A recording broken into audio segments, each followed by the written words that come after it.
Hey guys, welcome back to another episode of C is for Creepy. Thank you so much for listening to last week's episode. It was so wonderful seeing all of the downloads and views. It's great. Absolutely, it's wonderful. And always, please remember to rate, review, subscribe. If you have any questions, concerns, stories you want us to cover, feel free to email us at c4creepy@gmail.com. Okay. So, what is your O? This week for O Crimes, I am going to be covering occult murders. Ooh, I'm so excited. I don't know if you should be that excited, just because occult is a very blanket term, so we're not going to get into anything too specific, I guess. We have no worshipping Satan. I mean, we're obviously going to talk about worshipping Satan. I'd like to do a specific Satanism crime, a Satanism episode eventually. S is coming up. I think I've got a plan for us. Okay. But we will see. Anyways, though, so I'm not going to get super into that aspect. Okay. But I'm just going to kind of do a really quick general overview. Yeah, exactly. I'm here for it. Okay, so according to dictionary.com, occult can be defined as beyond the range of ordinary knowledge or understanding, usually in reference to magic or any system claiming use or knowledge of secret or supernatural powers or agencies. Okay. So this is a broad way of saying that the term occult is given in modern day to topics that do not fit into religious or scientific categories. So this includes topics, but is certainly not limited to subjects like UFO abductions, mysticism, neo-paganism, kind of getting into that. Satanism is in there as well, but it's a very broad term. What is mysticism? So, I'm assuming that's topics relating to mystics, but I can look up an actual definition. Thank you. I'll be totally honest, I completed my notes before arriving here. So, definition of mysticism, according to Google, is the experience of mystical union or direct communication with ultimate reality reported by mystics. Okay. Or the belief that direct knowledge of God, spiritual truth, or ultimate reality can be attained through subjective experience. Okay. Yeah, so it sounds very interesting. Honestly, the whole occult thing is super interesting to me, so it's wonderful. Your bread and butter. It is. Okay. Well, that and killer cults. Well, that too, yes. Okay. In history, occult sciences was used to describe astrology, alchemy, and natural magic in the 16th century. As occultism developed, there was a defining move away from Christianity as a belief system, and leaders in this movement would take pieces of either pagan practices or adopt aspects of Asian religion, so Hinduism, Buddhism, and they would turn them into a mix of new practices. Okay. Aleister Crowley was a very definite move away from Christianity, in fact, going into anti-Christian beliefs. Right? Yes. Yeah. I would like to put this out here. The Satanic Bible, it's not as problematic as, let's say, other books of Christ. From my understanding, Satanism is more focusing on yourself. Do unto others as you want to be upon to you, or something like that. Be nice to people. Worry about yourself. That was my understanding of it. I know that there's the documentary out there, which I will get around to watching one of these days, and it sounds fascinating, but I definitely don't go into the whole satanic panic vibe that some people have. I'll talk about it soon. Oh, yay. Yeah, just a little blurb. While it can be difficult to label a crime as a cult because it is such a general term, it is generally used when there is a presence of spiritual, ritual, or ceremonial actions. So basically, if there is signs of abnormal criminal behavior observed, it could be considered a cult, especially when you're starting to get into specific days or signs of like an inverted cross or any sort of symbology that would indicate that presence. Okay. I am finding it really interesting that they do not include Christianity under that umbrella of occult. You know, I'm not too sure why. I think that there is like a separate spiritual like crimes element, but it's not necessarily under the occult. It's just interesting. It would be, yeah. Yeah. Because the beliefs of those who follow the occult are contradictory to mainstream society, there is a fear towards those who practice this. With fear comes rumors, such as the satanic panic in the 1980s, that claimed that Satanists were keeping women to breed infants for sacrificial and cannibalistic purposes. Though many claims of satanic ritual abuse have since been discredited, and those who have been convicted for such crimes have been released from prison, there is still a presence of the occult in, like, there's still that fear. Wait, there was a witch hunt for people trying to sacrifice babies? Well, allegedly. Well, there wasn't allegedly a witch hunt. There was a witch hunt. It's just the crimes were alleged. And there was this whole book, like this woman wrote a book detailing her experiences of being abused by her daycare providers. And you gotta think too, in the 80s, like with, you know, the economics that were going on, we were starting to see them lean towards where both parents had to work out of the home. So daycares were becoming the new normal. But with that started this fear of, who am I leaving my children with? And it just spiraled from there. So they blamed daycare providers? Yeah. Yeah, a lot of daycare providers were like heavily hunted down. And like it's I'll get into it more later on, but it's just fascinating because so these children were, you know, saying like, oh, they don't treat me well. Well, they'd get cops in that would lead questioning. Then they'd get child psychiatrists in that would once again lead the questioning to get the answers that children are like that the children think that they are supposed to give, which would then incriminate those providers. Ooh. It was a mess. It was such a gong show. But like the society we were in created a need for childcare providers. Why are you witch hunting them? That's like, don't get me wrong, it was probably new and there wasn't nearly as many regulations and rules. Oh, 100%. And don't get me wrong, there is definitely some abuse, but there's abuse in any system. Oh, 100% there is. So... And especially, like, in new systems, before everything is put in place. Before regulations. Yeah. Oh. Yeah. So that was a very dark page in history. No kidding. I never actually knew that. Oh, it's fascinating. Like I said, I'll get like really in depth into it eventually because it is just so mind-boggling how people can just latch onto an idea.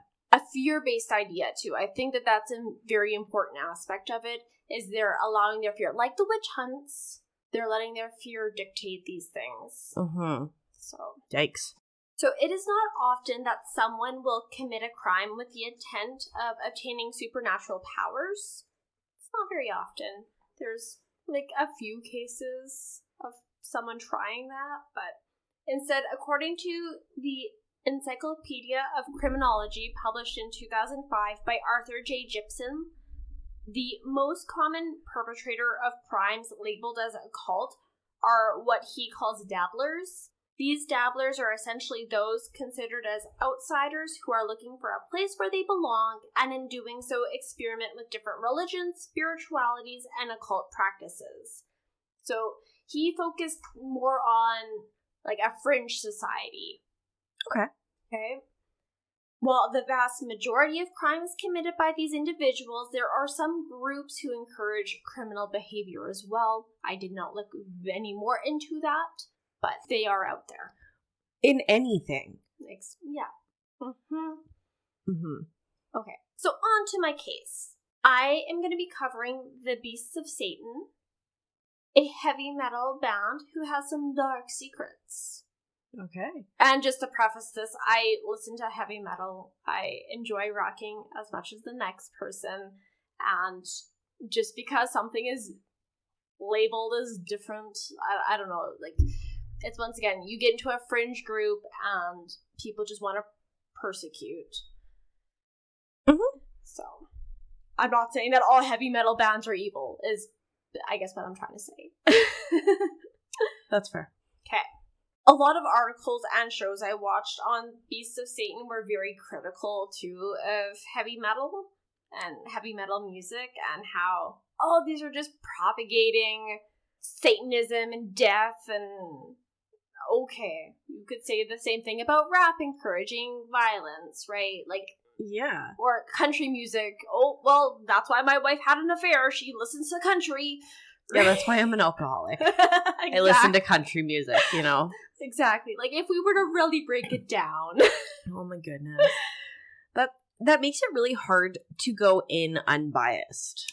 100%. Because if you start to believe that this heavy metal music is bad, you're going to take such a negative outcome from it. Mm-hmm. But then if you love it and you hear someone bashing it, you get your hackles up. And you're like, this is a garbage interview. Yep. So either way, you kind of lose. Oh, 100%. It's really important when reporting to keep your bias out of that.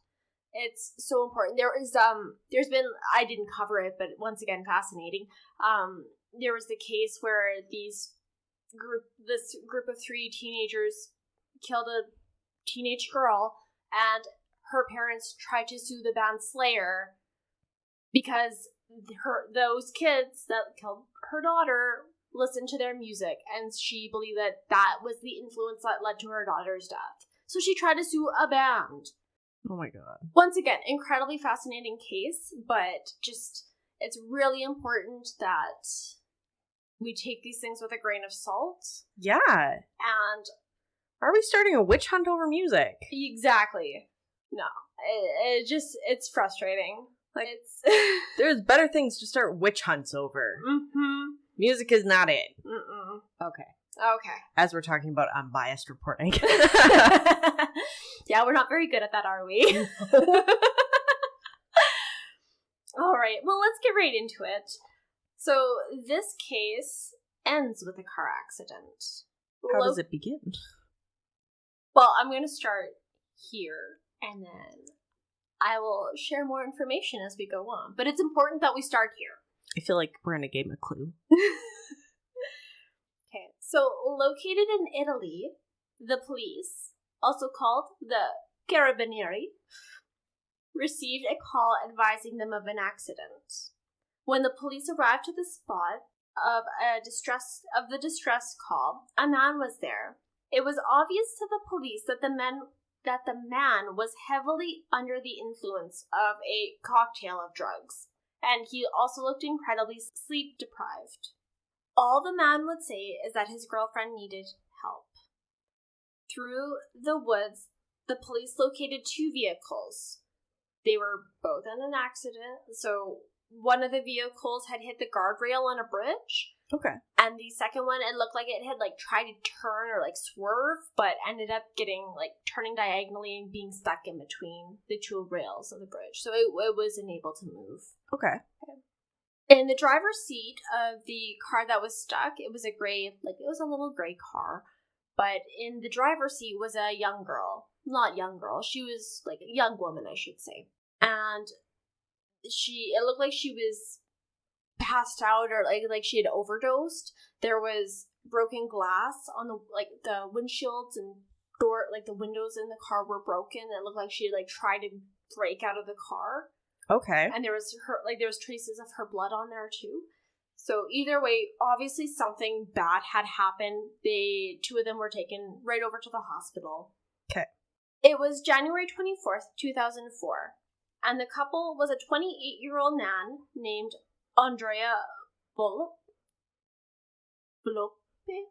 and his girlfriend was 18 years old, Elisabetta Ballerin. The pair was living in a chalet in the woods not far from the accident. Neither of them were employed, but they both shared a couple of passions, namely drugs and heavy metal. Oh.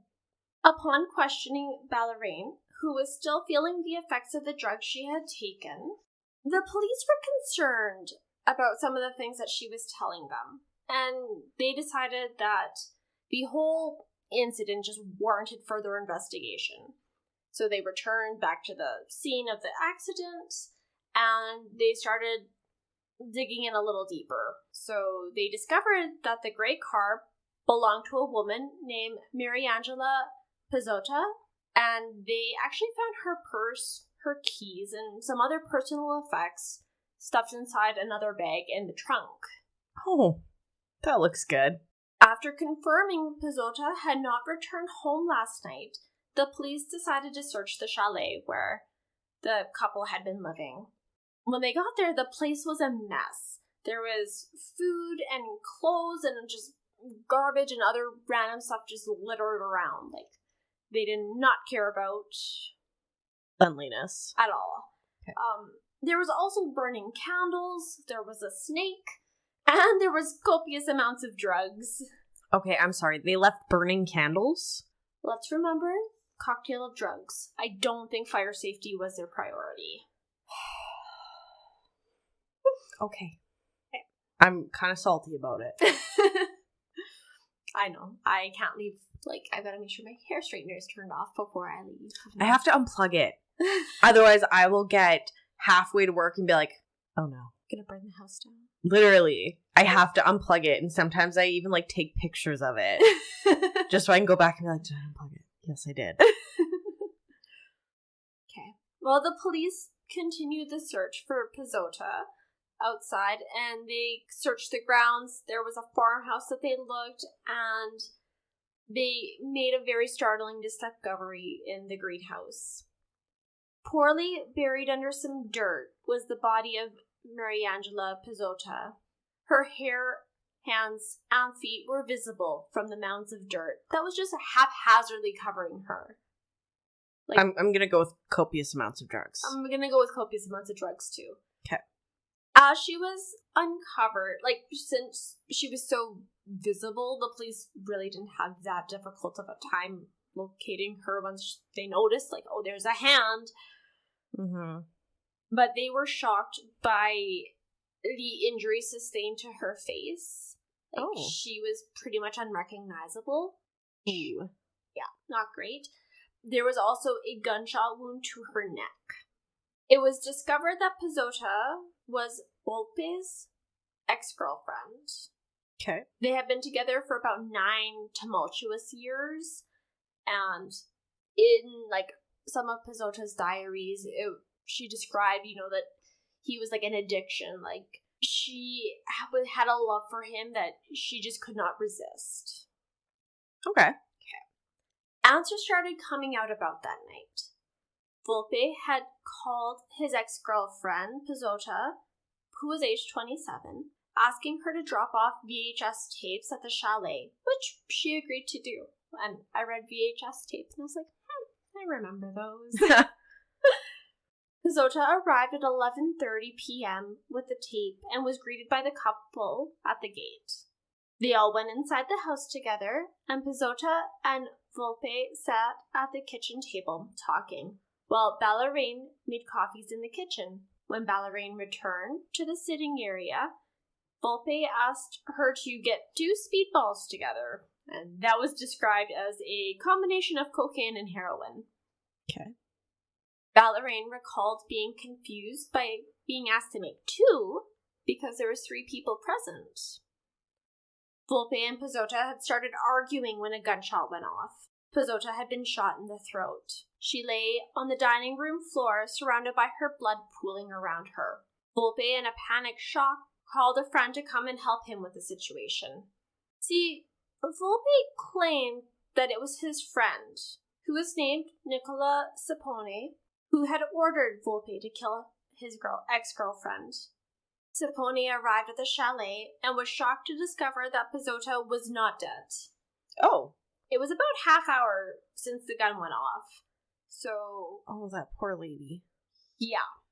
Volpe claims that Sapone got mad at him, saying, quote, "You can't even kill a person," end quote. So after that, they moved the wounded girl to the greenhouse using a wheelbarrow. As the 2 men started covering Pizzotta in dirt, Ballerine, who had held the door open for them, started screaming that she was still alive after watching the injured girl move her feet. This is when Sapone started battering Pizzotta's face with a shovel until she died, and those were the cause of death. Oh, that is not a way I'd want to go. No. 100% no. That is my I would be a residual spirit haunting their asses forever. Mm-hmm. Yeah, no, definitely not good. Not a fan.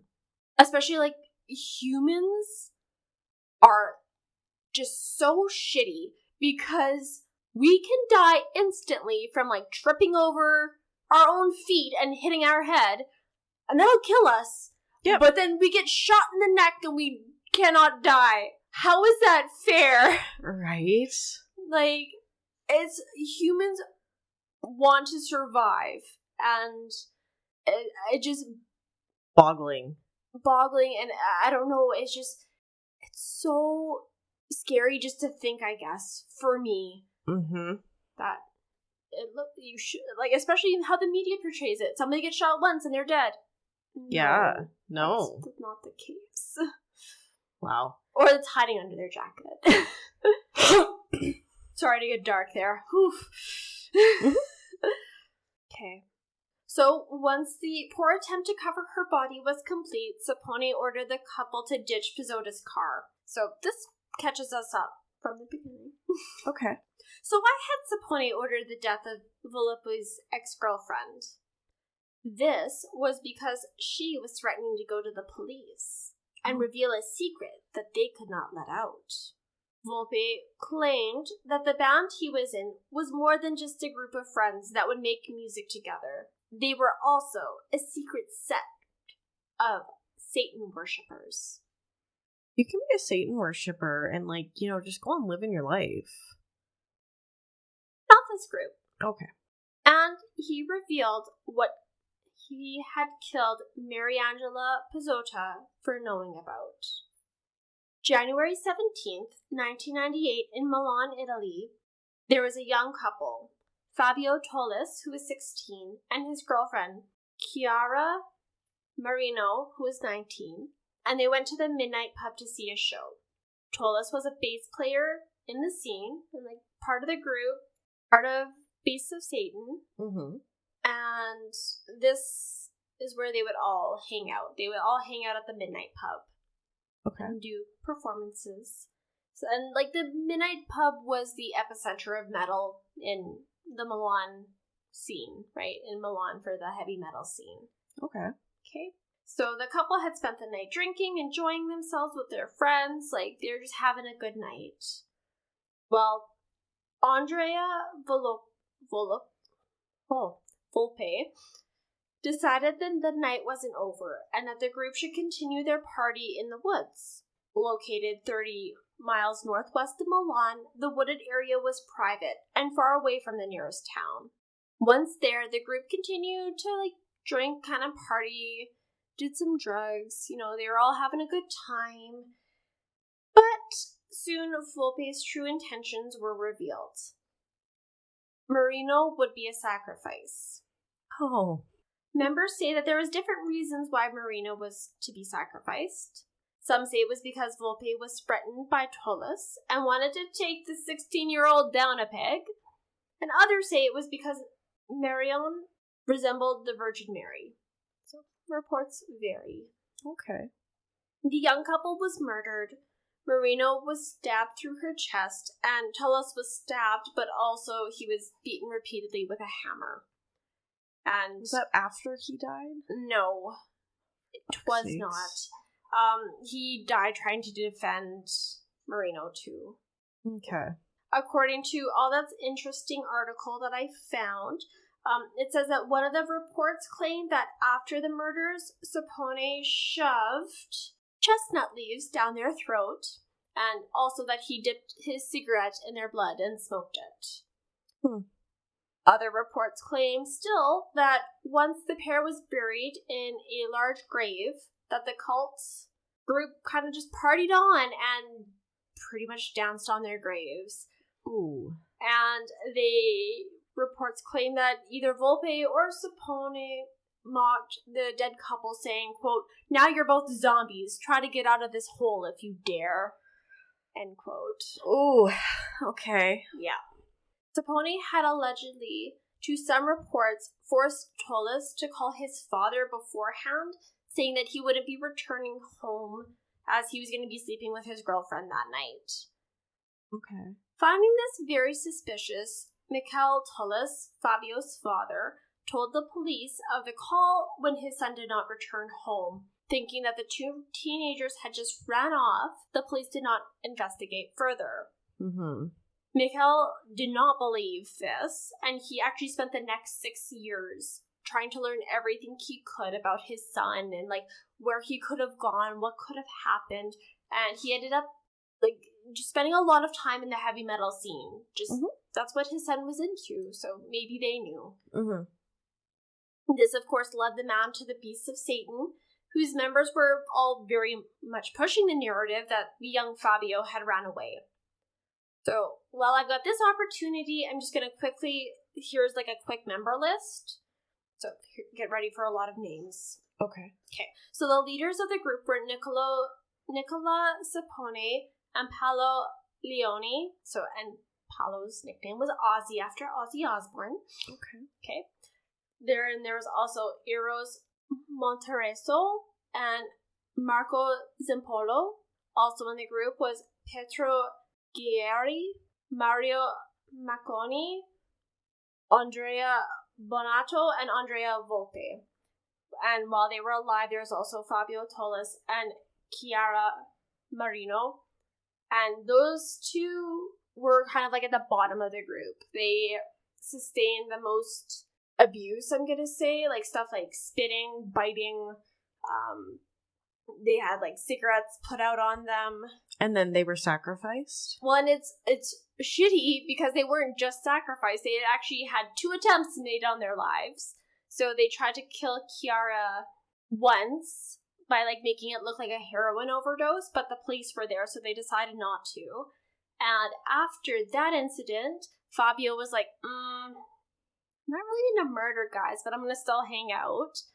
And they're like, well, you're gonna have to die too. So they tried to kill them by putting a firecracker in the exhaust of the car that they were both in. That didn't kill them. I'm sorry, and these two didn't decide, like... Well, they didn't, like, once again, a lot of drugs. Like, they would drink, like, just pretty much straight alcohol with mescaline and with LSD in it. So... Okay. Nobody's in their right frame of mind. Yeah. That's really sad. It is.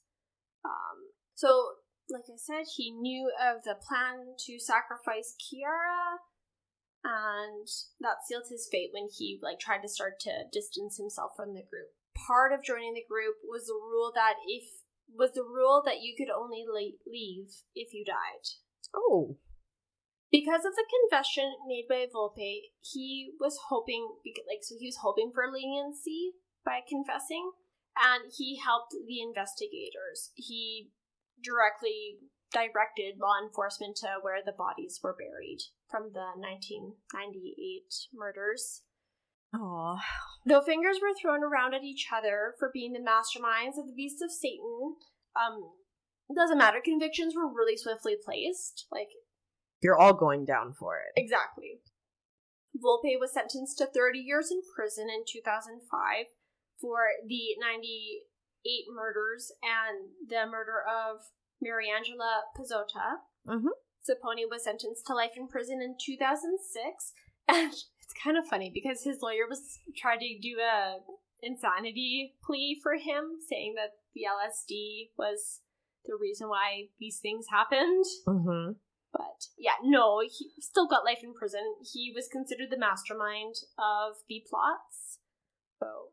Well, and it's like he sees a woman who's still alive after being shot, and your first thought is to bash her face in with a shovel. I'm sorry. Get fucked. Yep. Okay. Yeah. Doesn't matter how much LSD you're on. Probably just shouldn't do that. Yep. So yeah, he was the leader and the one who orchestrated the murders, and just quickly listing the other members' sentences after 2007 Court of Appeals. So I think pretty much everybody was tried between 2005 and 2006. They did a quick, they did an appeal court, and some sentences were made longer. I can't think of a extended. Better. Thank you. They were extended, and others were shortened. So after the 2007 Court of Appeals, Paolo Leone's 26 years became a life sentence. Oh. Marco Zampolo went from 26 years to 29 years and 2 months. Why were they extended? Probably after looking at different circumstances they were extended. I don't have complete details about that. Okay. Yeah. And Eros Monterosso was increased from 24 years to 27 years and 3 months. So that's the same increase as Zampolo. Notably, Pietro Ghirei was only sentenced to 16 years, and Elisabetta Ballerine was sentenced to 23 years. Wow. Yes. Although not confirmed, there were other suspected deaths thought to be caused by the beasts of Satan. Andrea Bonatad died after drinking and driving, resulting in a fatal car crash the summer of 1998. This was thought to have been brought on because Bonatad had not taken part in the 1998 murder of the couple, and so was slowly being pushed into suicidal behavior by the group. Okay. And that was as a punishment. There is another additional 14 unsolved crimes that took place in the same time frame and location that the Beasts of Satan were operating in. These 14 crimes include suicides, disappearances, and violent deaths. Interestingly, these 14 had direct ties to group members, either by being alleged former members or acquaintances of Kourtney members. Oh. To list a few, there was the hanging of Andrea Ballerine in May of 1999. He was a childhood friend of Volpe's, and his body was found in the school he used to attend. Seems pretty sus. Yeah. In December 1999, the caretaker of the cemetery in Legnano, named Angelo Lombardo, was burned alive. What? Yeah. He was an acquaintance of some of the group members. Oh my God. And then there was Luca Colombo, that was a friend of Sapone, and he was found hanged in May of 2004. Other than accusations made by Mario Maccone, one of the Beasts of Satan's involvement with these deaths, no other members have corroborated, and it's never been proven. It's just a lot of people link those disappearances and murders to the Beasts of Satan. You know, how many members of the Beasts of Satan were there? There was 7. And how many of them got jail time? So other than the one that died, I think 6 of them. So they all did? Yeah. You know, that's really interesting that they all got such huge sentences. And I'm not saying it's okay. It's not okay. But could it have maybe been fear? I think there was some fear involved with maybe some of the lesser group members. There was 3 of them that actively participated in the murder of the couple, but the other members were still they were at the club trying to make it look like nothing was going on. And okay, so they were involved, just not directly. Exactly. Okay. Yeah. I thought maybe they were just stuck there and they were like, Lord have mercy. No. Okay. No. To a degree, I'm sure there was fear keeping them in and keeping them silent. Because, that summer, another one of their members died by suicide. Allegedly, right? So, they had that kind of pack mentality. Yep. In place. Lording that fear over these members. Okay. So Elizabeta Ballerine was released from prison in 2017. And despite a 30-year sentence, Andrea Volpe was released from prison in 2020. According to Wikipedia, he is studying science of education. What exactly is he going to do with that? Well, I just want to mention that this man wrote in his diary, according to an LA Times article I found, quote, "We are wicked individuals. We plague the people, and we play with their lives. We know no pity." End quote. So, I don't know about that. I think it's very interesting that a 30-year sentence got shortened that amount. To what, 15? Maybe? He was sentenced in 2005, yeah, so 15 years. Doesn't seem like 30 to me. No. And, like, there was some members saying that there wasn't deaths involved with their Satan worshipping until Volpe got involved. Like, there was a few different members saying that. Mm-hmm. So, the fact that he's the one getting out so early just really left a bad taste in my mouth. Yeah. But that is the story of the Beasts of Satan. Wow. That was quite a ride. Right? I had a very difficult time choosing a case because, like, as soon as you look up occult murders, the Manson family comes up. And don't get me wrong, I can understand aspects of it. Mm-hmm. But that is so much to unpack in one episode. Oh, 100% it is. So, like, there was that. There's a few that I was like, ooh, this could be really great. But then, like, oh, it's too Satanism. Mm-hmm. So, I think I was happy when I found this case, and there was a lot of information on it. There was a documentary in Italian that I had to listen to with subtitles, and it was super interesting. That's amazing. Well, yeah. Thank you. Thank you for listening. All right, what is your O? My O is for orphanage. Ooh, that'll be dark. Yeah. I'm not even going to sugarcoat it for you. Okay. So, I'd originally heard of this one as I was watching Zach Bagans' Ghost Adventures. Yes. And I thought it was really interesting. And I didn't know. So I'm like, we're going to go with this one. Nice. So, in Twin Bridges, Montana, stands the Montana State Orphans Asylum, aka Twin Bridges Orphanage. Okay. It was established to provide a haven for innocent children whose poverty and need might lead to lives of crime. Uh-oh. The orphanage was designed as a sprawling Victorian structure known as the Castle. Ooh. To prepare children for productive adult lives by segregating them and providing them with food, education, career training, and rigid structure. How rigid is this structure? Girl. Uh-oh. Oh, bad feeling about this. Yeah. The Montana State Orphanage in Twin Bridges, Montana, first opened in 1894. That should tell you all you need to know about the structure. I see. Okay. It was later renamed the Montana State Children's Center, and the orphanage housed over 5,000 children over 81 years until it finally closed in 1975.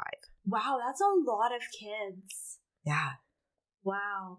I'm always really concerned, and maybe it's just me, but when a building gets named like a few different times, it just like really irks me. Like, I don't know why. Maybe because like it's like rebranding. Kinda. When you've tainted the name, you rebrand. Yeah, it irks me. What are you hiding? Oh, I totally agree. Mm-hmm.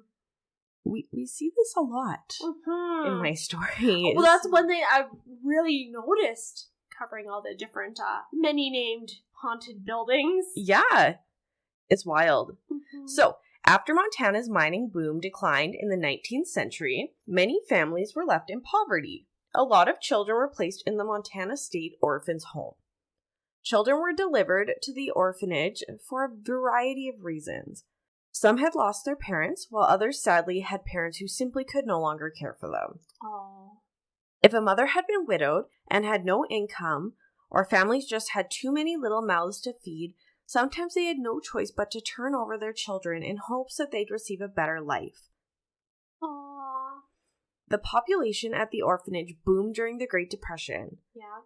As many as 400 children lived there during that time. Yeah, I can definitely imagine that. Well, have you seen pictures from the Great Depression where it's like women with their signs like children for sale? And yeah. Like, that's just an awful time. Mm-hmm. The numbers dwindled after that. Good. Especially as our society began to learn more about institutionalized living. Ah. Which, it's been proven that if you segregate people, it doesn't turn out well. No, not at all. In a lot of ways, the orphanage was a wonderful place. It was a self-sustaining community where residents were taught life skills. It had a swimming pool, an elementary school, livestock, dairy cows, barns, chicken coops, and a butcher shop. A shoe shop, a steam plant, and it all operated at one time by the children. It even had its own hospital. Okay, see, is this giving you vibes of maybe my first story I covered? Kind of, a little bit, but I was thinking, if all of those things were automated, I could live on this land by myself. Like, that sounds like heaven to me. But there's a lot of kids there, so that takes it away. Fair. There was space for children to play and run free. Oh, okay, yep. So, on paper... sounds perfect. Great, right? You're teaching them life skills, they have a place to be. Yeah. But then we get into the rigid structure. Here we go. Now, it would be impossible to have an institution full of orphans without there being a little sadness. Uh-huh. Talking with adults who were raised there as children has led to stories of depression, loneliness, and harsh discipline. Mm-hmm. The orphanage staff ran a very tight ship, and children were expected to behave. Uh-huh. There have been multiple reports of neglect and abuse. The abuse at the orphanage was extreme. Children were whipped for wetting the bed or hung on coat hooks. What? They were hosed down or locked in dark rooms for punishment. Oh, no. Mm-hmm. I don't have it in here, but I was reading some of the articles of, like, people who grew up there. Yeah. And they were talking about how they would wake up early to make sure that they could dry their clothes off on like the heat registers before bed check. Oh, no. To avoid getting whipped. Oh, man. Yeah. Like. Well, these are like small children. Mm-hmm. They don't have control over that. Oh, that's awful. Yeah. Yeah. So many children also perished on the property from disease. Mm. One former employee said there were 30 headstones in the yard for the children, but they've since disappeared. Now, in Twin Bridges Cemetery, there is a plaque with a list of names commemorating the children that died there. On this list of children who died at the orphanage between the years of 1897 and 1944. Okay.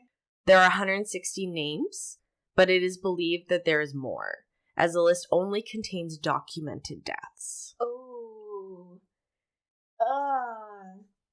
That's wild, though, that there's only 30 headstones. They only had 30 headstones on the property. Yeah. Yeah. Oh, no.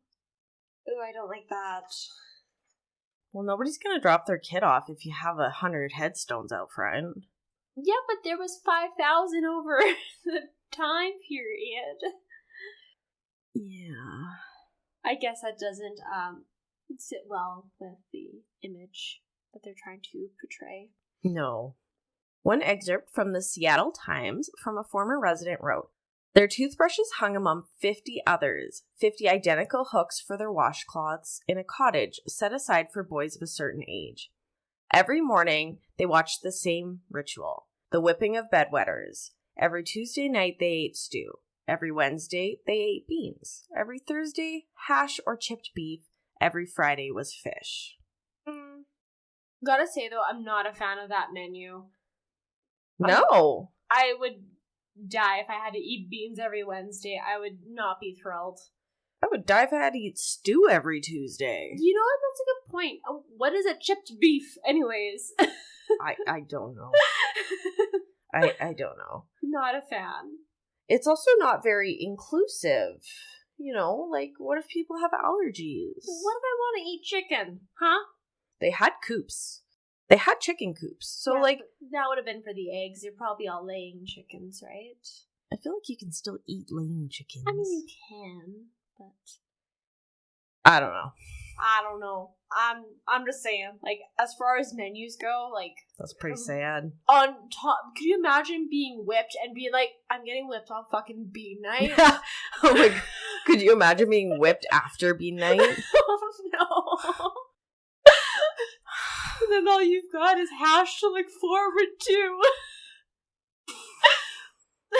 Oh, I wonder what kind of beans. Like, if it was green beans, okay, but, like, if it was, like, farting beans... Definitely some refry. Or, like, some brown beans with their molasses sauce. Oh. No bueno. So, many of the buildings that still stood were run down and dilapidated. But there are still remnants of the days of the orphanage. Old pairs of shoes, abandoned theaters, swimming pools... They're all relics of the past. Aww. So from what I've kind of gathered, is the castle had 2 wings. Okay. It had the girls' cottage and the boys' cottage. Okay. And then they had, like, the center, which was, like, a tower. Okay. It's kind of how I'm envisioning it. Is it still standing? Girl. Okay. Of course it is. Yes. Since its closing, ownership of the Montana's Children's Center has changed several times. Leslie Adams and her father bought it in 2007. They've spent several years repairing and restoring the old buildings. When the orphanage closed, the staff simply locked the doors and left. So there was a lot of work to be done. Oh, wow. Which, for a children's home, you'd think there would be some paperwork. Some moving out. You said it would close in the 40s, right? 75. 75, really? Yeah. Wow. Yeah. The property was considered in a proposal for the home of the Montana Cowboys Hall of Fame. But it lost out to another building. Which, you know what? I feel like that's a little disrespectful. Probably for the best. The Montana Children's Center certainly did a lot of good. Children were well fed, clothed, taught valuable life lessons, but still, it would be wrong to discredit the feelings of those who grew up under those conditions. Mm-hmm. The orphanage certainly filled a need, but it does have a dark side to the history.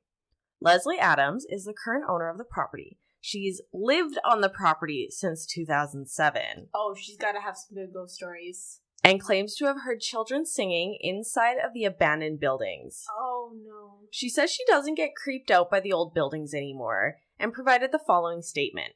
Happy thoughts lead to happy places. Interesting. That's quite the power of positivity. Yeah, but some of the children that went to the orphanage never left. So I think this raises a really good point. Because next I'm going to go into the 2 episodes that I watched and kind of let you know, like, what they found on their investigations. But I think it's a really interesting fact that if it was only children that died here, is it maybe, like, yes, they're stuck here, but you might not have any malicious hauntings. You know, I would like to see where you're coming from, but on the other hand, children, I feel, don't necessarily know how to regulate their emotions while they're alive. So, you combine that with a child that maybe doesn't necessarily ever get to grow up and learn how to regulate those emotions. I don't necessarily seeing that being like an okay environment, I guess. That's a fair point. You know, like, there's adults, children are a spectrum. You've got really happy children and you've got really angry children. Mm-hmm. And if they're already depressed from a whipped area having to eat beans, I don't know, I think it's You're really caught up on those beans. I'm not a fan, but yeah, I could see it being a mixed bag as far as hauntings go. This is true. Yeah. Though, personally, I think I would rather live in a haunted by children area than a haunted by adult asylum patients. I was even more thinking like haunted jail. Ooh, yeah, no. Haunted criminals. You know, I would just rather not stay in those locations. Maybe give me a haunted hotel. Then you don't even know what you're walking into. Exactly. Give me a surprise. Oh, Lord. You're really living on the edge, Elyse. So, in 2018, Adams invited the crew from Travel Channel's Ghost Adventures and Destination Fear to investigate reports of paranormal activity. Mm-hmm. And boy, did this place not disappoint. Oh, I'm so excited. Destination Fear on Discovery Plus, during their investigation, recorded bodily feelings of needing to leave, a door shutting on its own. Ooh. In the castle's High Girls Cottage, on the bottom floor with their ovulus, which allows spirits to select words from a database. Yeah. When asked if there was someone there and who are they got the answer of Anne. Oh. Like Anne. Oh. When asked if she made friends here, did you feel fulfilled here, they got the answer Harriet. Oh, she got a friend. Yeah. And then in the main part of the castle, noises were heard, and then a figure rushed one of the investigators with heavy footsteps and then felt unnerved like they were being watched. Oh. See, that's another thing, too. Kids are really creepy without trying to be. Yeah. I agree. When asking questions on the ovulus, it said friend and then girl. And I think maybe it was the girl from the girl's cottage following the investigator when the ovulus told them to hide, then enemy. Oh, no. Oh, no. And, like, it wasn't, like, questions. It said girl, and then they were trying to talk, and then all of a sudden it's like, hide, enemy. Oh, my God. Nothing prompting in between. It was so fucking creepy. That is super creepy. Whew. Yeah. So then in the gym locker room with a music box. So, do you know what the music box does? It's like when an energy goes in front of it, it like beeps. Okay. I was definitely picturing like an actual like a music box. Yeah, with the twirling ballerina. No? No. Okay. The music box kept going off when asked if they are talking to a girl. So he is like 2 beeps for girl, 1 beep for boy. Okay. Stuff like that. Yeah. Oh, no. He was just like, is this a boy? Nothing. Is this a girl? Went off. Okay. And then they asked if they didn't enjoy their experience here. The music box went off. Mm-hmm. And then when asked if the spirit liked the gym, the music box went off. Okay. Yeah. Then in another section of the house, when they were investigating the school, they heard coughing. Oh. Yeah. Oh. And then there was this really cool balloon experiment where they hung a bunch of balloons from the ceiling and just filmed them and was asking questions and everything. All of a sudden, the 2 guys that were filming it got this like weird, we need to leave. Yeah. Like, we are unwanted. Something's happening. This is not okay. And as they're discussing it, the middle balloon pops with like so much force, it like sends part of the balloon down the hallway. Oh my God. Oh no. That is wild. Yeah. So here they are being like, you know, if you're a kid and you want to play with the balloon, please just take it. Like, go have fun with it. And then they get this malicious anger. Oh, no. Like, I could just see some wench old school teacher coming in being like, who the fuck put this in my place? And just taking it down. Like, trench ball. Yeah, 100%.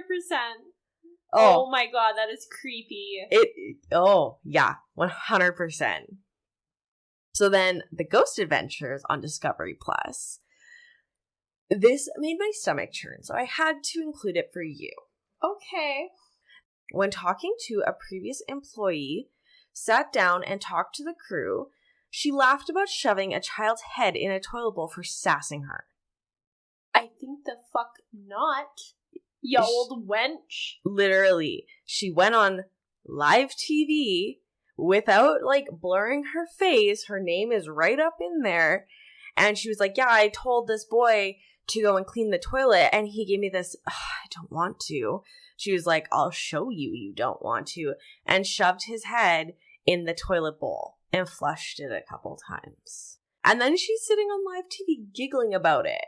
And she's like, oh, we have so many stories like that. Oh, no. You should be on Most Hated America. Oh, my God. And there's people still alive from enduring that kind of bullshit. Honestly, I think Ghost Adventures did it really well. Was that they had a man who lived here and told them of the abuse and actually got, like, really emotional about it. And then they fucking showed this wench giggling. And I think they did a really good job of portraying, like, ooh. Yeah. No. No. I would like to say, watching both these episodes, given the fact that they were in an orphanage, both crews were very respectful. Oh, that's refreshing. They were extremely respectful of the space they were in and the fact that it was children, and it was almost like damn near heartwarming how they were talking to the kids, not doing it to get a rise. Yeah, like you think of when you're ghost hunting sometimes. Or specifically Ghost Adventures.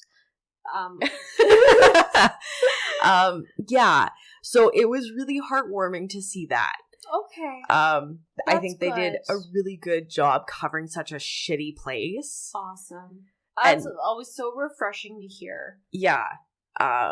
So now, after we covered that sea wench, an eyewitness, Curtis Mathis, who is good friends with Leslie, the owner, was walking the grounds and witnessed a bunch of children playing basketball on the court one day. What? Yeah. Oh, man. They weren't real children. I mean, I was thinking you were going to say that. Oh, that's spooky. Yeah. Sorry, I don't know if you already said this or like if I just forgot. It's not like near a town, is it? It's like fairly isolated, the grounds? It's within town limits. Okay. But I don't think it's like, I think it's on like an outskirts of the town. Okay. I just wanted to like really map it in my mind. So like, could a group of kids walk over there? Probably wouldn't be likely. No. Okay. No. Okay. And it's gated and locked and kept away from people. And in one of the interviews, they were talking to the owner and they'd actually asked her why she never let anybody in, why they were the first people that were allowed in. And she was like, I feel like it is my job to protect this place and the children within it. Oh, wow. That just gave me chills. Yeah. So, like, it's not open to the public. Mm-hmm. I'm not sure, like, I think it would be really interesting for them to open it up as, like, a museum to be like, look at this. When you look at sky photos of it, it looks like a town, honestly, and it's huge. Mm-hmm. So I think it would be super cool if they restored it and actually made a museum out of it. But I also can totally respect her at being like, why would we bring people in here to piss off the spirits? 100%. Totally understand where she's coming from. Yeah. So continuing on, after the ghost children playing basketball, Ghost Adventures seen many orbs. They recorded scratching and footsteps. Ew. Dark moving figures. Extreme temperature fluctuations. Now this one really got me. There was a scratch on a door and then 3 slight little knocks. Oh, gross. Yep. And then Zach sees a light anomaly and they used their EVP and recorded, I see you. Then, I can't do nothing. Oh no. A noise appeared to be rushing at the guys in the gymnasium after leaving the gymnasium. They heard lots of noises and scratching coming from where they just left, which was the gymnasium. Yeah. And then a light orb shot across the camera. When they pulled out the Ovilus, it wrote out projection. What? Completely unprompted. What? Yeah. They asked if they showed themselves, and it wrote, hide. When asked who needs to hide, it wrote, return. The spirit wanted them to return to the gym. Weird. Mm-hmm. Oh, wow. Once returning to the gym, trying to play hide and seek, there were children's fresh footprints in the dust on the floor. Oh my god. Then heard a child singing a nursery rhyme when they went into the pool area. Oh no. Oh no. They then heard a thump, and when they reviewed the footage, they seen a ball roll from the equipment room and roll into the pool. Oh my god. And so then, as one does, they asked it if they could move the ball further. And the ball moved. Unprompted, it was like dead still, sitting in a pool of water, not even a ripple. And then all of a sudden they're like, could you please move the ball again? And it moves like 2 feet to the right. And it stops? Yeah. Oh, whoa. Yeah. So then when using the Ovulus, they got the name Carol. And so in this part, Zach Bagans was like all twisted up on a ladder trying to like get pictures and EVPs and whatever. Yeah. And the Ovulus said, laugh, twist. She was laughing at him. Yeah, I would too. Carol knows what's up. Right? Can't be good for your back. So that is my story of Twin Bridges State Orphans Asylum. That was fascinating. That was such a good case. Thank you. And I got all my information from archiveseattletimes.com, Only in Your State, Ranker, and Montana's womenshistory.org. And I watched all the episodes on Discovery Plus. That is awesome. Yeah. This one was really cool. I had a lot of fun researching it and watching the episodes, and I liked how there was more than just one investigation on it, because then you get to see multiple techniques and different methods, which is always fun. Well, and different interactions too, right? Because you have 2 burly men going in there, whereas Destination Fear, they have a couple women. Okay. So you definitely see the difference. 100% you would. Yeah. Mm-hmm. It was really interesting. That would be. That's awesome. Yeah. Okay, that wraps us up for O. You will have to tune in next Tuesday as we cover P. Yes. Thank you so much for listening. Please don't forget to rate and subscribe and review us. Yes, and if you have any stories or questions, or if you just want to reach out, email us at csforcreepy@gmail.com. Thanks for listening. Bye.